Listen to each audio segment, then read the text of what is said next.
I have some exciting news for you. I've been working hard to create something just for you, and it's officially live. It's a free quiz to help you determine your personal path to creating a successful digital course. That means by taking just 2 minutes to complete this quiz, you'll discover my 3 proven approaches for creating a profitable digital course, and you'll find out which one you should take based on your experience, expertise, and where you're at as an entrepreneur. Not only will you find out what path is best for you, I'll even give you a step-by-step framework for bringing your digital course to life. So head on over to amyporterfield.com/quiz right now to find out your next steps to creating a profitable business that you love. I mean it. Go take the quiz right now. Don't wait one more second. amyporterfield.com/quiz. Your future business and digital course is waiting for you to take this first step. I cannot wait to see what you create.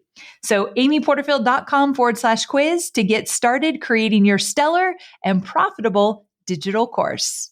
All right, let's jump into today's episode. With an indirect post, whether you link to a freebie or not, you start out with something more casual, more fun, more inviting, more personal, not just like, hey, I've got a freebie. This is what it's about. Go get it. Because your audience on social media wants to connect with you and learn from you, they likely don't want to be sent directly to an opt-in page with every single post you do, or directly to a podcast episode, or directly to anything that you're promoting. After a while, that can get annoying. So I love to do direct posts. I do them every week, but I love to do a sprinkle of indirect posts, both linking to something and not linking to something throughout the week as well. I believe both are equally important. I'm Amy Porterfield, ex-corporate girl turned CEO of a multi-million-dollar business. But it wasn't all that long ago that I lacked the confidence, money, and time to focus on growing my small but mighty business. Fast forward past many failed attempts and lessons learned, and you'll see the business I have today, one that changes lives and gives me more freedom than I ever thought possible, one that used to only exist as a daydream. I created the Online Marketing Made Easy podcast to give you simple, actionable, step-by-step strategies to help you do the same. If you're an ambitious entrepreneur or one in the making who's looking to create a business that makes an impact and helps you create a life you love, you're in the right place. Let's get started. All right, my friend, we are talking about organic traffic today. And more specifically, I'm going to give you some step-by-step strategies that are going to be simple to implement into your own business. But first, I want to take you behind the scenes, all the way back to my first date with Hobie. Now, when Hobie and I met, some of you already know this, but Hobie's ex-wife, Tracy, introduced Hobie and I and encouraged us to go on a first date. And I know that sounds crazy. I've talked about it many times on different podcast episodes, but basically Tracy and I worked at Tony Robbins together. And so when she divorced Hobie about a year later, she said, "You've got to go out with my ex-husband. You two are perfect for each other."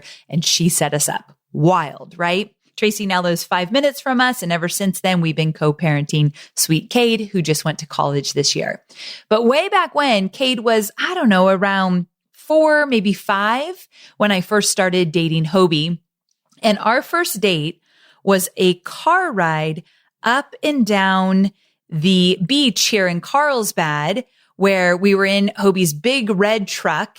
Cade was sleeping in his car seat in the back seat, and we couldn't stop the car because Cade would wake up.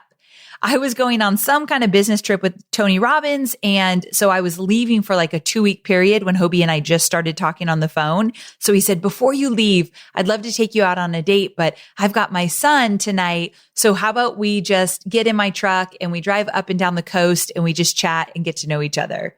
So that was our first date. And let me tell you, it was a perfect first date. And so our first kiss was on our first date. Maybe I'm too fast. I don't know. But basically, Cade was in the back seat for our first date. And we always tease him about that, where he was literally there on our first kiss. So that was my first date. But what I loved most about it is that we just made it work. Hobie didn't have a lot of time off at the time. He was newly divorced. He had his son in the back seat, but he just showed up like himself. And he was charming and sweet, and he listened to what I had to say. I bet this was like a 2-hour, if not more, date, literally just driving up and down the coast in Carlsbad. So to me, it was perfect, but I was smitten with him the minute I met him. But what the heck does this story have anything to do with organic traffic? Well, let me explain. You see, an excellent first date is kind of like attracting organic traffic. You want to show up authentically so that your audience can trust you. And if all goes well, you want them to come back for more. And if you show up time and time again and you build a relationship and hit things off, then in time, you might want that person to commit to a long-term relationship, aka subscribe to your email list and eventually become a loyal customer. So you see the connection, right? If you want to attract organic traffic, you've got to show up authentically. Show up like yourself right from the get-go. Be real, listen more than you talk, and really make the time for your audience. And then from there, show up consistently, build that relationship, add value, make your audience's lives better. And while I wish there just isn't a magic bullet for growing your business with organic traffic. Instead, it all goes back to something I've been preaching for as long as I can remember. Consistency. If you're not showing up consistently, at least in one place, the strategies we talk about today won't work. I don't want this to discourage you. I say that to get you to commit to creating consistent content. I don't care if that's a blog or a podcast or YouTube video or Facebook Live or Instagram Live. It doesn't matter. What matters is that every week you're building that credibility and dependability for new and loyal followers. Because it's one thing to podcast weekly and to create a lead magnet that's enticing to your ideal customer. But what if you're just starting out? Just because you're creating content consistently and you have an awesome freebie to put out there doesn't automatically mean your ideal customers are going to easily find you like that and magically jump onto your email list. I'm snapping for emphasis there. I wish the old saying, build it and they will come, were true. But in the world of online marketing, you have to go out there and capture attention. So commit to these 3 strategies I'm going to share with you. Commit to showing up and commit to growing your business. Deal? Let's dive in. The first strategy is all about pitching yourself to other experts, publications, or established influencers in your area of expertise. And don't you worry, I'm going to give you an example of just how to go about pitching yourself, even if you're just starting out.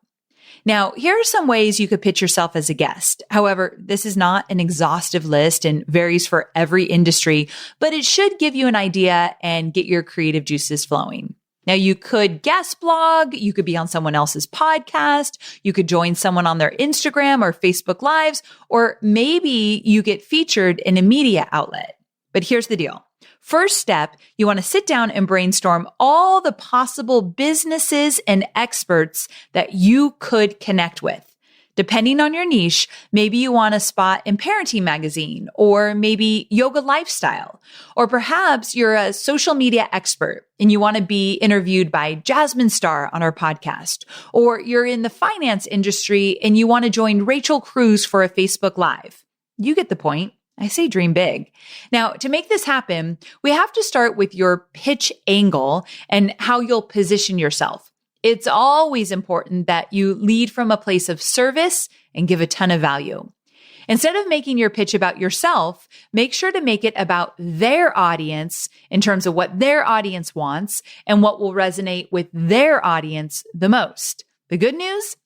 If you come from a place of service right from the get-go, you will stand out among all the other pitches that they are getting on a daily basis.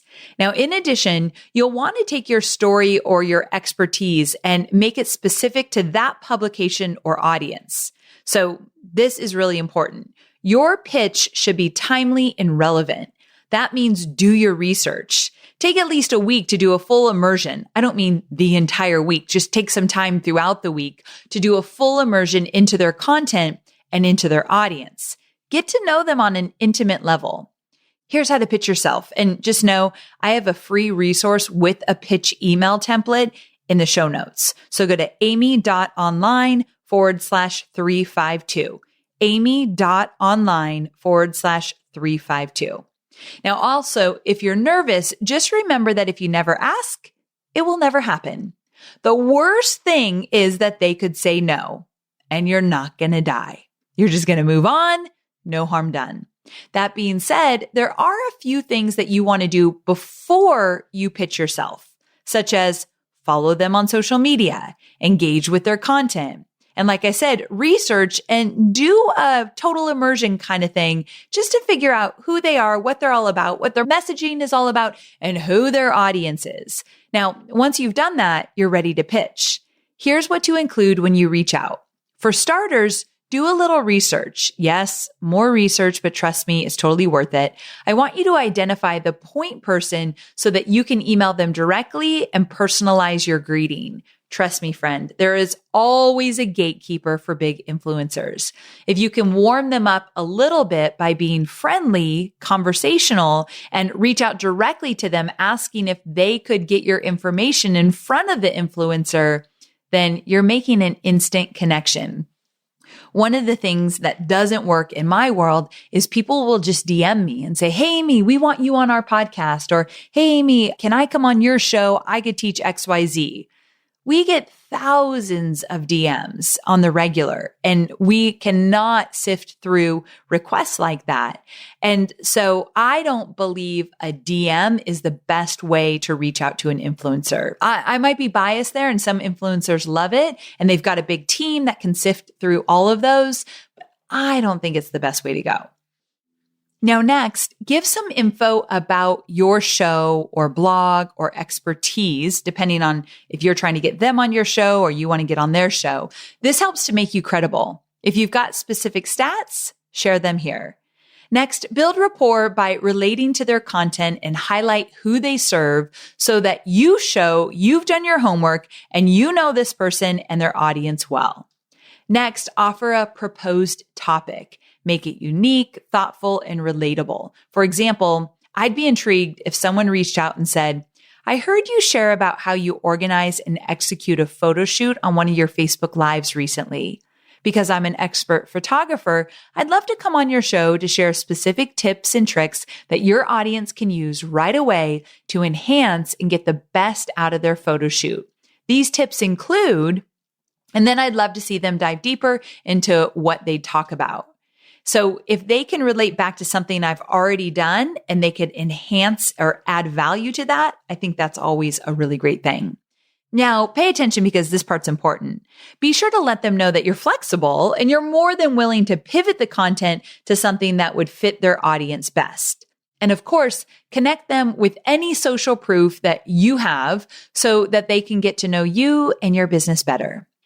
Here's how you could make this appearance or collaboration into a list building opportunity. So go the extra mile and create a lead magnet that will be relevant for their audience and that is aligned with the topic you're discussing. But always make sure it's okay to offer a lead magnet. So you could say something like this. When you interview me, I have a special cheat sheet about XYZ, and it will add value to our discussion by outlining our key points and giving your listeners their next steps to move forward. My goal is that our discussion will get people to take action and get results. Are you good with me at the end of the interview, just mentioning where they can go to download the free cheat sheet? Now, this might be something you want to mention after they say yes to have you on their show. So, we're kind of talking about maybe you getting a really great influencer on your show, which is always awesome. But we're kind of more in this episode focused on you getting on other people's platforms. I think both are equally awesome, but let's focus a little bit more on you getting on their platforms. So what I prefer is I do want somebody to ask me this question and never just spring it on me on an interview. I'd rather you keep the, hey, I've got this great cheat sheet. Here's what it's about. Would you mind if I offered this? I would ask that after you secure the interview. Now, just for reference, we used to allow our speakers to send people to different cheat sheets and checklists, but it kind of became a little bit too much. And because my podcast is intended as an audience builder and list builder, we didn't want to compete with our guests' lead magnets. So we actually don't allow that anymore on our show. But remember, I've been doing this for several years. I wouldn't have made that rule years ago. But because we're more established now, we do ask our guests not to pitch a lead magnet on the show. We will link to all their stuff in the show notes. They can give a shout out to their website or podcast or something like that on the show. But sometimes it gets away from me that the guest forgets or they'll offer something that I'm like, ooh, that wasn't intended, but I'll just roll with it. But typically we do ask our guests not to do that. So I just want to put that out there so you kind of see behind my business. Okay, so there's the strategy. Now, remember to head on over to the show notes, amy.online/352 to grab the template for a pitch email that you can use. And just note that we're trying out a shorter URL to make it easier for you to grab our free resources. So when you hear amy.online/352, that's the special URL we're testing out to see if it actually is easier for you all to jump over to my show notes and grab our freebies. All right. The next organic traffic strategy is centered around your lead magnet. If you've created one, you want to use it everywhere that it will get some traction. Now, you might be saying, but Amy, if I mention it everywhere, people are going to start to tune it out. Well, my friend, I'm so glad you brought this up because I'll teach you how to directly and indirectly talk about your lead magnet so you keep people engaged no matter how much that lead magnet makes an appearance. Because there is most definitely a right way and a wrong way to go about sharing your lead magnet. So first things first, sit down and make a list of all the places that it would make sense in your business to mention your lead magnet. Some examples from my list would include Instagram, Instagram stories, Instagram reels, Instagram newsfeed, Facebook, on my business page, Facebook Live and Instagram Live, on my podcast, at the bottom of my email signature, and when I'm featured or a guest on somebody else's content if they give me the okay. Now, here is how you set yourself apart and make sure no matter how often you mention your lead magnet, it's never ignored. It's through a direct and indirect approach within your content and post. Direct posts are 100% focused on driving traffic to your opt-in page. It's straightforward and completely obvious that you're promoting your freebie because it leads your audience directly to an opt-in page. So for example, we offered a sneak peek of my program Digital Course Academy for our most recent launch. Here was one of the direct Facebook posts we wrote to drive traffic to that lead magnet, because a sneak peek is essentially a lead magnet during a launch. People give you their name and email. You give them module 1 to take a look. So here's what that post looked like. Remember, this is an example of a direct post. Surprises are great, but I like having a hint or a sneak peek behind the scenes instead of being caught completely off guard. That's why when it comes to my signature program, Digital Course Academy, I don't want there to be any mystery around the quality of the material and step-by-step approach you'll find inside. The only real way for you to experience what DCA is like is for you to see for yourself. That's why until September 2nd, you can access all 7 lessons inside of Module 1 completely free, no strings attached. And then I linked to the lead magnet, which is where they sign up to get the sneak peek. Also, if you create a few direct posts to the same lead magnet, you want to use different images and copy so that it's not always the same post. So with that, I just linked directly to the opt-in page and people could sign up. So on the other hand, indirect posts are more subtle. They might start out with a story or a tip or insight. You can still promote your lead magnet after you add value, or you don't have to promote it at all and use this instead as an opportunity to nurture your audience and continue to build a relationship with them. Here's an example of an indirect post that I posted with an image of my dog Scout and I. So here's what I said. Just when I was about to record a new podcast, look who wants all of my attention. Do you think I resisted? Hardly. I'm a total pushover when it comes to Scout's demands. Anyone else a total softie for their furriest friend? And then I went on to say, and by the way, my latest podcast episode just went live. Here's a link to it. And then I told people what it's about. So basically, this indirect post is first, I'm kind of having a little fun with the image and the content or the copy. And then, hey, by the way, my latest episode just went out all about XYZ. Here's a link to go grab it. So this would be considered an indirect post. Now, you can also do posts that don't link to anything. I could just talk about, I was going to record a podcast episode. Here's Scout wanting attention. Anyone else have this issue? And then just leave it at that. That's also considered an indirect post. But with an indirect post, whether you link to a freebie or not, you start out with something more casual, more fun, more inviting, more personal, not just like, hey, I've got a freebie. This is what it's about. Go get it. Because your audience on social media wants to connect with you and learn from you, they likely don't want to be sent directly to an opt-in page with every single post you do, or directly to a podcast episode, or directly to anything that you're promoting. After a while, that can get annoying. So I love to do direct posts. I do them every week, but I love to do a sprinkle of indirect posts, both linking to something and not linking to something throughout the week as well. I believe both are equally important. Now, with that in mind, use your direct list building posts sparingly and focus more on the indirect posts that drive organic traffic to your brand and eventually help you grow your email list. So maybe for every direct post I do, I'll do 3 indirect. Now, I've also included a few examples, including the ones I just shared, in the free resource for this episode. So go grab that resource at amy.online/352. And now a quick word from our sponsor. Here's the deal. Whether I'm launching or sharing a free resource or talking about my podcast, I want to make sure I'm getting my message in front of my perfect ideal customer. That means if I see a simple way to share what's going on in my business with my ideal customer, I am all about it, which is why I love marketing on LinkedIn. I love it almost as much as I love kombucha and Scout, but let's not get crazy. So using LinkedIn ads guarantees that I connect with the right people at the right time. Why? Because there are 62 million decision makers on LinkedIn. That's a lot of people, my friend. Now, I know what you're likely thinking. Okay, Amy, how do I get in on this? Well, right now, LinkedIn is offering my listeners a free $100 LinkedIn ad credit to launch your very first campaign. So to grab your $100 credit, visit linkedin.com/Amy. That's linkedin.com/Amy. Terms and conditions do apply. And now let's get back to the episode. Now, the third and final strategy is especially important when you're just starting out. It's all about interacting with people who you would consider to be your ideal community online.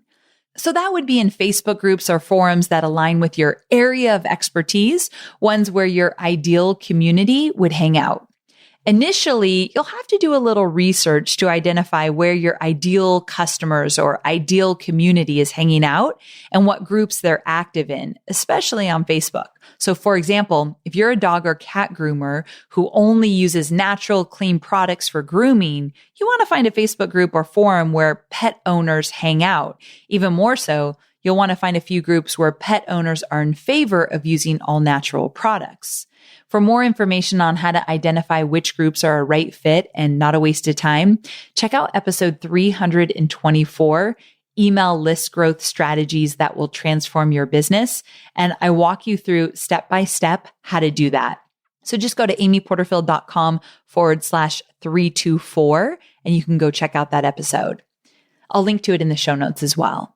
So once you're clear on that, it's time to show up. That means you intentionally schedule time for each of those groups and you look for questions, comments, and posts where you can show up as the expert and offer support and guidance. This strategy takes time. You're in it for the long haul if you're willing to do this, but I know many of you are willing to do the work in order to be here for the long haul. So if you're multitasking, come back to me because this part's important. When you do this strategy, you must show up with integrity and be helpful. Don't just drop your lead magnet link in there and think that people will just sign up for it. Plus, the people who own those groups are going to be very annoyed by you. So spend some time cultivating trust and credibility and show them that you are actually human and want to help them and you're not just there for their email address.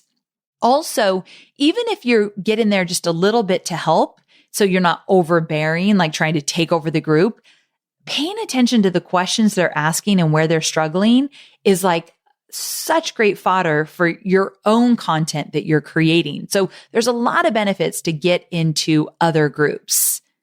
And remember, lasting relationships start before anybody even gets on your email list. How you show up on social media in groups speaks volumes and helps people to determine if they want to get on your email list. So again, building a loyal relationship with your audience members begins before they get on your email list. Here's how this would look. Search through the comments in the post and the questions and respond to any that you know you can establish yourself as a reliable expert, offer guidance, ask further questions, or simply just start a conversation. Now, after you've established a little bit of a relationship, you can either offer your lead magnet in the comments of your conversation if that's allowed, or, and this is what I have seen work much better, get them into your direct messages when appropriate. Now, I have a lot of groups, and my least favorite thing is to see someone continuing to tell people, get in my DMs, or I'll DM you, like the same person throughout all the conversations. But be selective on this, and when it's appropriate, DMing them to further the conversation is not a bad idea. Use that sparingly. And one last thing on this strategy. With your post, say on Instagram or Facebook or LinkedIn, aim to use words and keywords that your audience would say or relate to.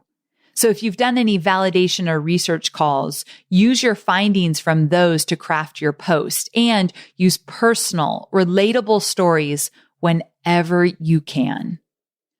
All right, my entrepreneurial friend, there you have it. 3 strategies to start building organic traffic today. Let's take a quick recap. The first strategy is to pitch yourself to other experts, other influencers, or publications. Be sure to use the template provided in the free resource for this episode to copy and craft your communication. The second strategy is to use direct and indirect posts to drive traffic to your lead magnet and email list. To see more examples of those, check out the free resource as well. And again, you'll find that in the show notes at amy.online/352. amy.online/352. And last but certainly not least, chum me up to potential audience members by hanging out with them online and eventually getting them over to your DMs so you can directly offer them your lead magnet. I have a feeling you loved this episode as much as I did. The reason why I'm jumping to that conclusion is that you all tell me you want step-by-step strategies. So there you have it. Again, be sure to grab the free resource from this episode by heading over to the show notes.